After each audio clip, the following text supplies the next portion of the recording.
What's up, everyone? Welcome to another episode of the Spurs Postgame Reaction Show with Shivam Patel, coming to you live from San Antonio, Texas. And thank you so much for tuning in, everybody. Tough loss for the Spurs tonight to the Toronto Raptors, 112 to 107. But thank you again for watching. And remember, put your comments in the chat section below, and I'll read them live on the show. Tell me how you feel about tonight's game. I know it was a tough loss. This is a place where you can vent and again give your thoughts about where the Spurs stand right now and going forward. And remember, you can watch every episode of the Spurs postgame reaction show on the Patel Pick and Roll Sports YouTube channel, where you be sure to subscribe to that channel and also to the Patel Pick and Roll Sports Facebook channel or Facebook page and Shivam Patel Facebook page. So Spurs, again, like I said, it was a tough loss tonight, to the Toronto Raptors, 112 to 107. And this was a game that when you saw on the calendar that the Spurs were expected to win, because the Toronto Raptors were been on a losing streak. Right now they're out of the play-in tournament, really struggling in the East. They had a lot of players out tonight. They were missing Fred VanVleet. They were missing Kyle Lowry. They were missing some key components to their team. A lot of these players that played for the Raptors tonight don't usually play that many minutes, and they're very young. So you expected the Spurs, a veteran team, coming up the high of a two-game, winning streak against, last game against the Orlando Magic and then the Dallas Mavericks, to come in there and take care of business against an inferior opponent that the Spurs should beat. But unfortunately, they just came out flat tonight, and it all started on the defensive end of the floor. They basically just let the Raptors shoot a lot of open threes. The Raptors were just able to get whatever they wanted on the defensive end, on the offensive end of the floor for them. A lot of wide open threes, straight lines to the basket. I think the Spurs fouled also too much tonight, and it just showed a lack of focus, lack of intensity, and it was the complete opposite of what we saw, against the Orlando Magic. And then on the Spurs side, DeMar DeRozan had 20 points. Even though he had a nice night, I don't think he was as aggressive as he should have been. I thought, the Raptors were his former team, that he would come out there, prove a point, show a lot of aggressiveness, look to score like he did last year in Toronto and make a statement. But I think he was a little bit too passive. He wasn't looking for a shot as much. He wasn't getting to the free throw line like he usually does. And I think that really affected the Spurs offensively, because the Spurs go offensively as DeMar DeRozan goes, and he is the engine that allows them to go on the offensive end of the floor. And then when he's aggressive, it really opens up the floor for the rest of the Spurs players. And I think he was a little bit hesitant tonight for whatever reason. Maybe he was tired, because of this road trip. But I expected a much more aggressive game for DeMar DeRozan. Some good news is Derek White, had a nice game tonight, 25 points. I think, he made a couple of nice three-pointers. He made like 3 or 4 from deep. That's encouraging, because he's been really struggling since he's coming off, from COVID and injuries this year. So hopefully, he can continue to gain that confidence and continue to make more shots going forward, because he's a very streaky shooter. We saw that a couple of years ago against the Denver Nuggets. When he gets 1-3 going, he sees the ball go through the net, and that can really get his confidence and can really get hot. So I think that was an encouraging sign, for the Spurs.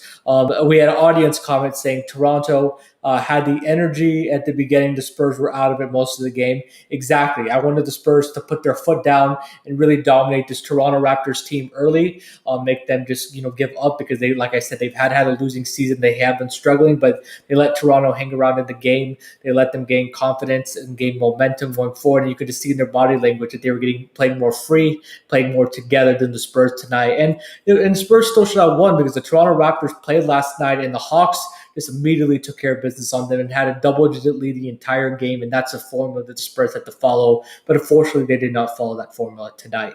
And on the Toronto Raptors side, Pascal Siakam, one of the best players in the NBA, had 23 points. Also, OG Anunoby had a nice game. He was making a lot of shots from 3, driving to the basket, playing good defense. So those are the guys that played really well. Chris Boucher gave the Spurs some problems with his size, length, and athleticism, whether shooting threes, blocking shots, getting rebounds, and even he had a nice drive to the basket where he did a Euro step, and he was just too much length and too much size to be able to contest. So he also had a nice game for the Toronto Raptors, who are much better than the Orlando Magic. At least they have some good players on their team compared to the Orlando Magic, but this was still a game that the Spurs should have taken care of business. And the most surprising thing was The Spurs made 17 3-pointers tonight. And they showed a stat, during the game when the Spurs make 15 threes or more, then they usually have a comfortable lead. But unfortunately tonight, they just couldn't get anything going. They were making their threes, but I think they were too dependent on the threes. They were shooting too many threes rather than attacking the basket. They lived and died from the three too much, and they even made more threes than the Toronto Raptors. And the Spurs are one of the bottom teams in the league in shooting and making three-pointers. So that's something that the Spurs definitely should have taken advantage of. Also, Toronto, won the rebounding battle 54-42. They were getting a lot of offensive rebounds, second chance opportunities, and you cannot allow a team to have second chance opportunities for an offense that was struggling. And I think that they allowed them to have that.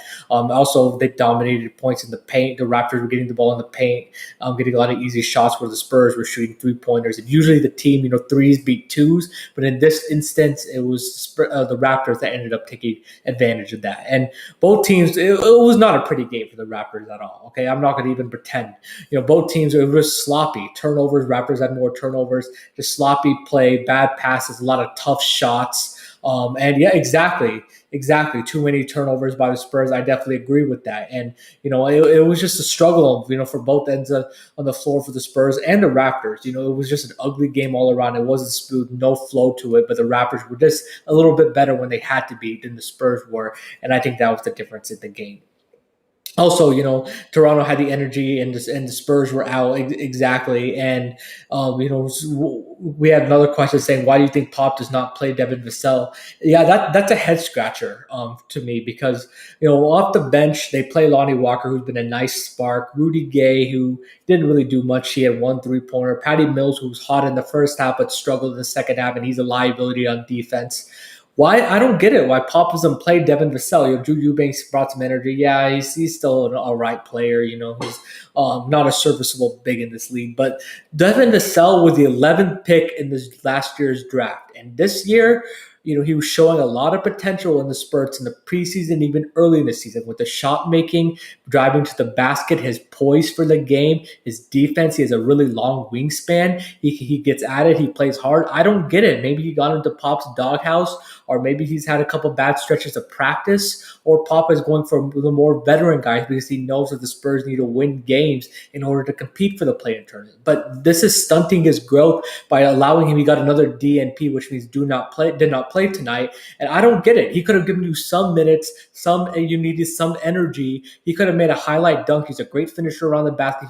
He could have gotten a big steal, could have made a nice pass. There's different aspects that he could contribute to the game that I don't get it why Pop did not give him at least 10 minutes. Fine, you don't have to give him heavy minutes, but give him at least 5 to 10 minutes. This is really going to, help the Spurs going forward and add to the depth. So I think Devin Vassell somehow, he needs to get back in the rotation. He's a key component for the Spurs as a young guy, and he plays good defense. At least put him in for his defense and his hustle, and getting on the board. So I don't get that by Pop. That was definitely a head scratcher. Devin Vassell should definitely have played, and that was a great audience comment and great observation because his minutes have been really decreasing, especially during the homestand and then this road trip so far. So I think Devin Vassell, maybe he's hit the rookie wall. Maybe, he's getting a little bit fatigued from the season, but he needs to fight through that. The coaching staff needs to work with him and find a way to give him some minutes and allow him to bring some energy to the Spurs going forward.